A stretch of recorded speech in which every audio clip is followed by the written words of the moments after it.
Hi everybody, my name is Jan Dufour and I'm an independent Stampin' Up! Demonstrator just outside of Louisville, Kentucky. Today's card, if you watched my blog last week, we used a set called Patchwork Pieces. I have to look and see what the tag says. Patchwork Pieces. It had two different dies on it. We did the swirl card. It's a little bit easier. And I don't mean to discourage anybody who's new at doing this. I guess what I'm saying is this might require a little bit more patience. It still is obviously going to be beautiful. And I can tell you a way to make it a little bit easier. But we're using what I call the Starburst today. We're also, again, using our timeless arrangements. This time we're using a very big thanks. It's two separate stamps. I put them together. We're going to use my homemade stamp positioner. Here's a picture of the card. And it's done very much like the other one, although there's more pieces. So basically I cut out the rainbow, one for each one, and just starting up at the top we did red, then orange, then yellow, and I'm using the rainbow colors, blue, green, violet, and then indigo. And I'll give you the colors.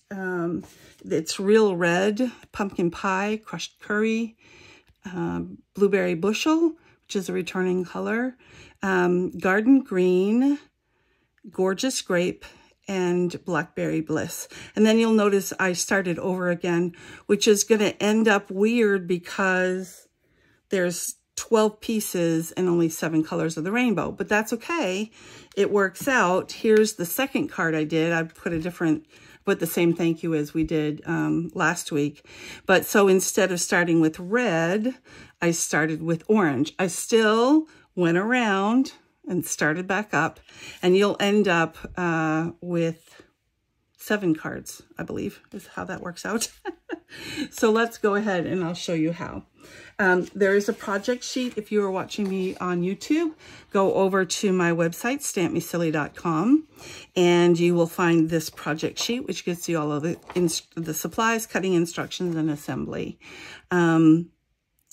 So we need to cut out all of the colors, and then we need a piece of white, basic white, which is 3.5 by 5.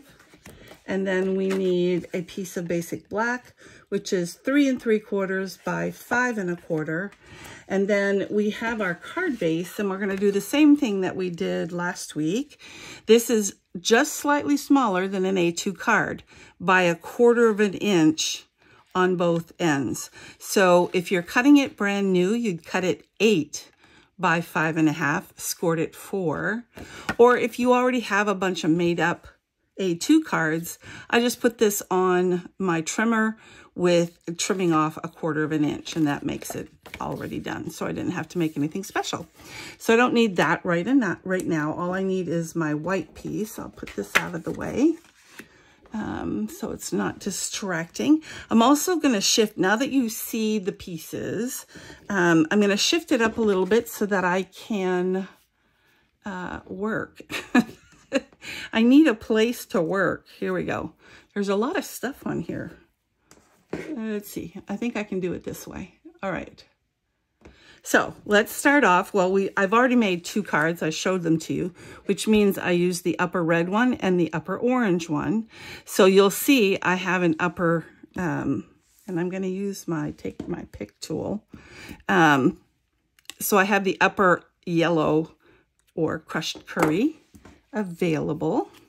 Now this one I did right off the bat, leaving about 1/8 inch of space in between each color. It does make it a little bit more challenging, but don't let that scare you. So basically what I did was I started and left about 1/8 inch here and 1/8 inch there. And the other trick I came to understand, now this is the second piece over, is to just put a little bit right in the middle. You can go back and glue anything down that didn't quite get down enough. And as you can see, I'm leaving the 1/8 of an inch here and the 1/8 of an inch up there. And it doesn't, in the overall scheme, when it's all laid out, it's okay if it's not perfect. So now I need piece number 3, which is right here.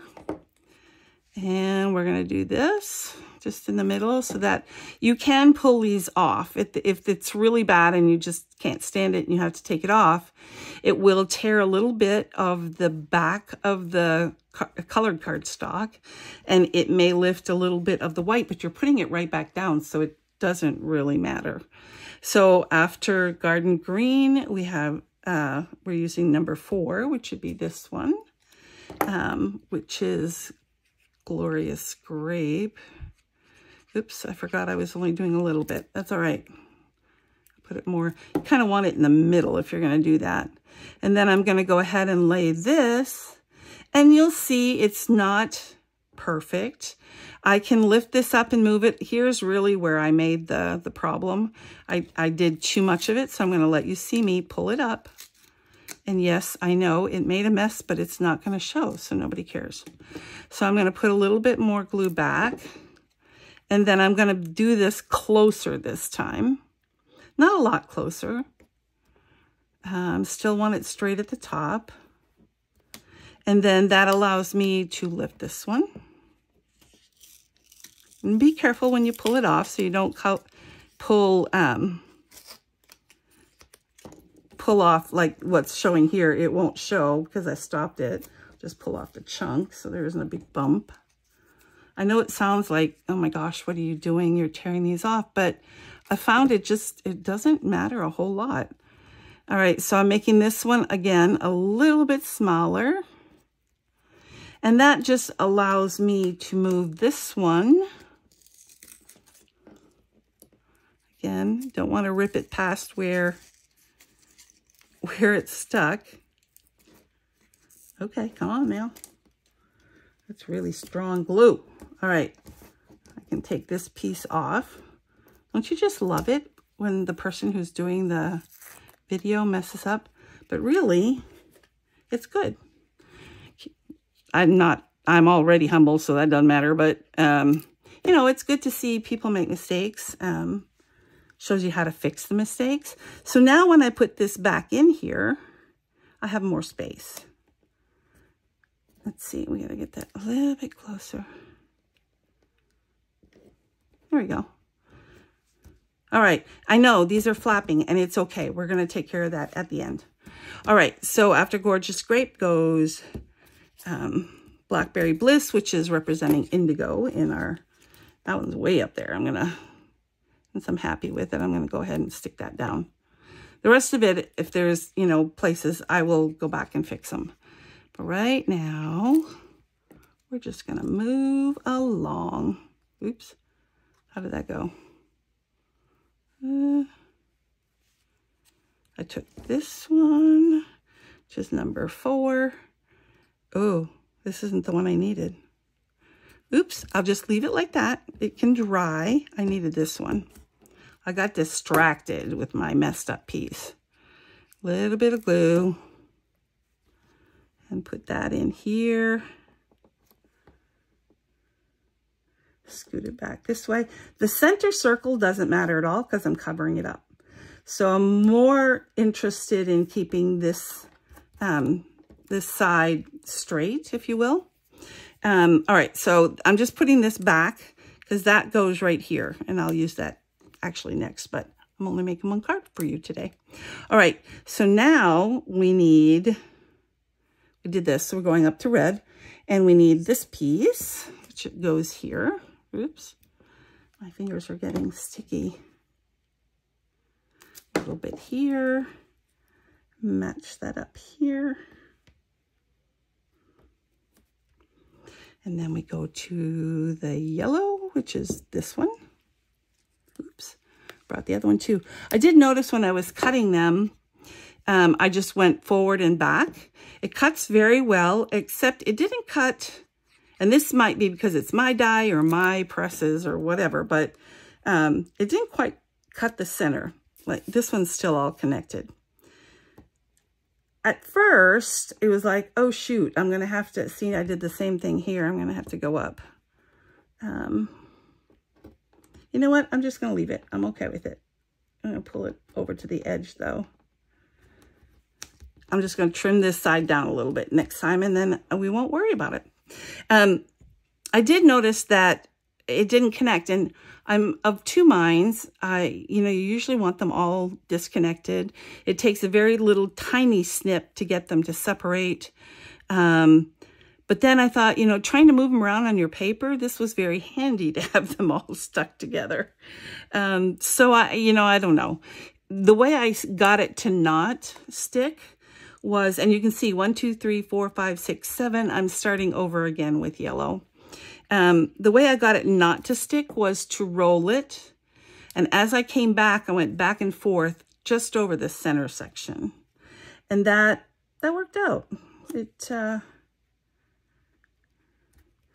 I'm going to leave that one down a little bit, and we'll see what happens. Orange, and now we need this side. Not orange, yellow. Oops, I put those right together. I didn't want to do that. There we go. So I don't know. I'll leave that up to you. If you want to crank it twice, that's what I ended up doing to the rest of them. So that I didn't have to cut them apart. But I don't know. It's pretty easy when you take it. You just kind of pull it.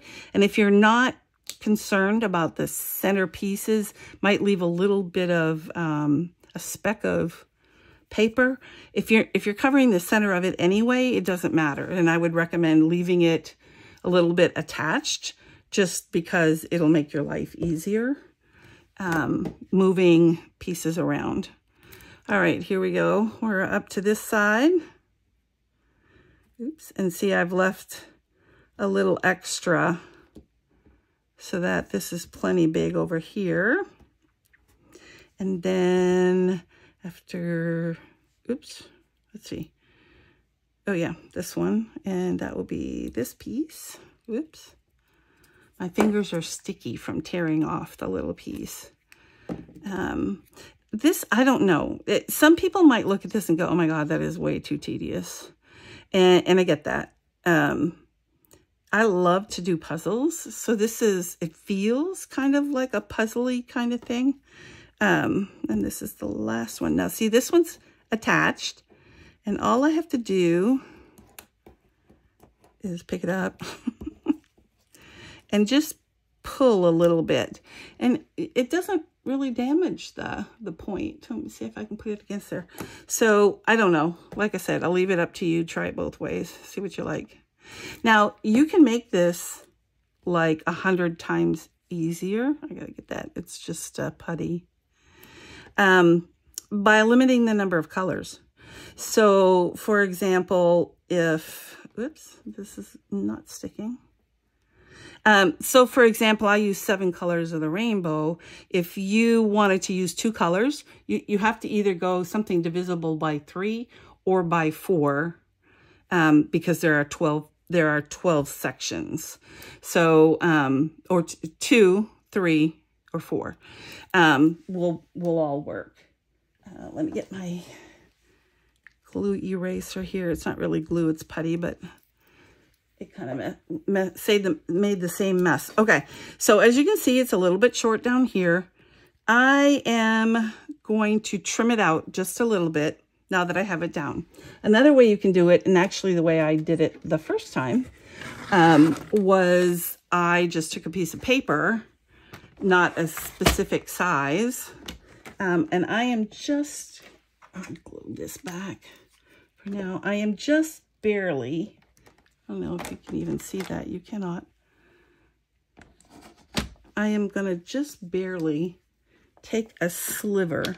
And whenever you want to cut, see, if you can see, it's just hardly anything. I'm basically lining it up. The cutting edge is here, basically lining it up with the gray there. Anytime you want to do that, I would recommend that you start in the middle, come down, and then go back up. so that I took off a little tiny piece, which oftentimes, you have to be careful, gets caught in the channel, which it's easy enough. I have a video on how to clean your paper trimmer. And then I'm going to do the same thing here. Again, start in the middle. Not in the middle. It doesn't have to be exactly in the middle. Oops, here it is. And then I'm going to do this side. And since I'm making it pretty much even all the way around, I have a very sharp blade, which is why I didn't get chewed paper. So there you go. Now it's much more even and we're good.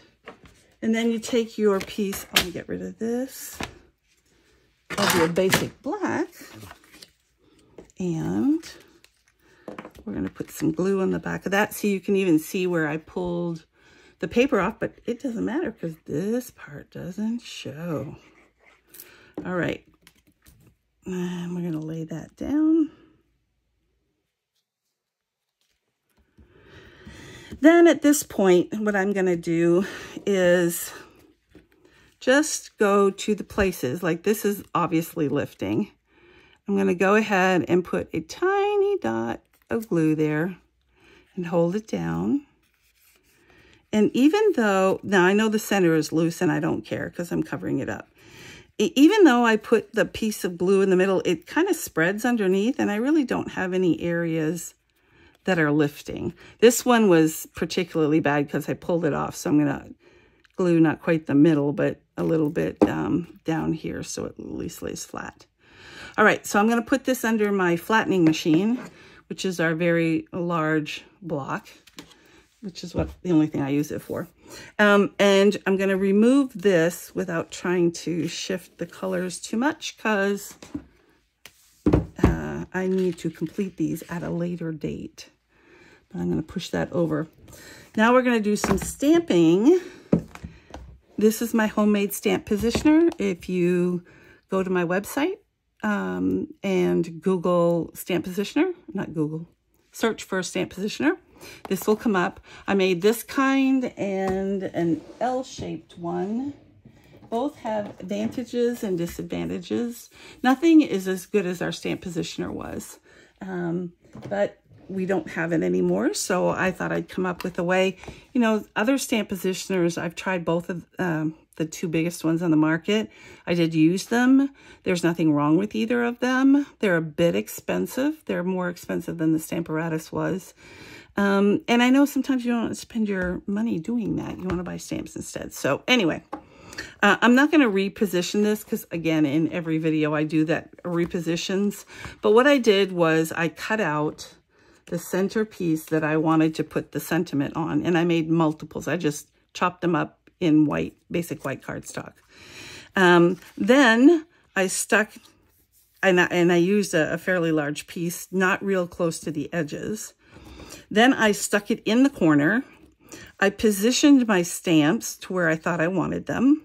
And even though they're photopolymer stamps and you can see through them, it's a little hard for me to do it without sticking my head in the camera. So we're going to leave them where they are because I know they are positioned. But the process you would go through is with nothing in there, you would ink up your stamp, or stamps in this case. I got a couple on there. And go ahead and close it and stamp it and see. Now see, it's in a slightly different place. So that's interesting. Did I move it? Well, let's find out. I didn't think I had, but apparently I may have. So how it works is you put, once you have it where you want it, you put the piece that you've cut out, make sure it's really in the right spot. And then let me ink up again and see what happens. I may have accidentally moved it before showing it to you. Nope, it's fine. I don't know what I guess I had moved the other thing underneath, but so there you go. And it is very quick. I can just put them in here. I'll just do one more. You do have to make sure that you're not underneath or, you know, you're not sitting crooked. You have to make sure it is really flat in the right place. And then restamp. So this works really good for positioning in this manner. It's also good for restamping if you didn't get enough stamped on there. The L-shaped positioner is better for trying to put things in funky positions. Like if you have a flower and you want the saying to go this way over here, it's a little bit easier with the L shape to do. So you might want to do both of them. You can buy the cases on my online store. And the stamp positioner, the L-shaped one, is just cardstock. Cardboard, chipboard, whatever you can locate, and I tell you how to determine how much you need. So you just put that on, and then I used, let's see, I did not put this on my cardstock yet. So let's do that. So here's the cut down model version by cutting off the 1/4 of an inch. And I did it because when I put this on here, I like the look of it better than when trying to center, having these two sides bigger than these two sides. And that's a personal thing.